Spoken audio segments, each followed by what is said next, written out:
Joining us now, Brad Garlinghouse is the CEO of the cryptocurrency developer Ripple. Ripple's XRP token has surged more than 500% this year. Brad, nice to have you here. Thanks for having me. First of all, just tell people what exactly Ripple does, because it's not just the currency, also you're very involved in blockchain. Absolutely. So Ripple sells a blockchain technology to banks and payment providers and other financial institutions to do real-time settlement between banks. So today, if Morgan wanted to send $10,000 to London right now, the fastest way for her to do that is to drive to Newark or JFK and fly it there. Our view is, in a world of the internet, you can stream video from the space station, you should be able to do real-time settlement between banks, and we sell technology to banks to do that. And the banks are getting on board with this because they know there's a lot of paper pushing and also a lot of money attached to those settlements. For sure. So we have over 100 banks working with Ripple today around the world.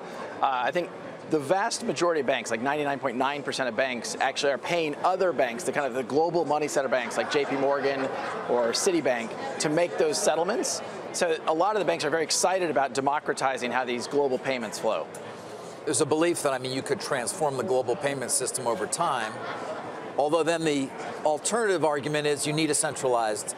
You can't have it decentralized, that it actually benefits from efficiencies. I would assume you come down in the latter. Yeah, for sure. I think anytime you can do something without that central counterparty, you're going to reduce friction, which is measured by time, cost, speed.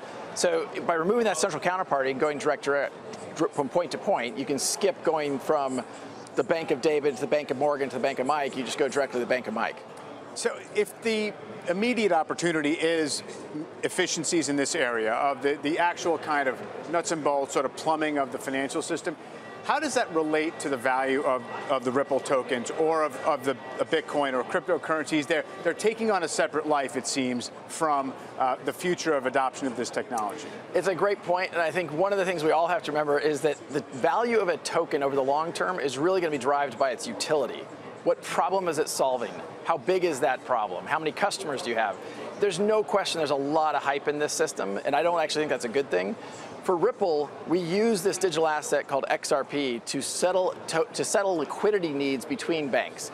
So today, there's $27 trillion parked at different banks around the world so they can make payments between each other.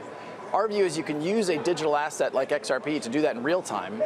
Because XRP has been so efficient, it settles a transaction about 3 seconds compared to Bitcoin. So it just passes through that currency for that period of time. That's correct.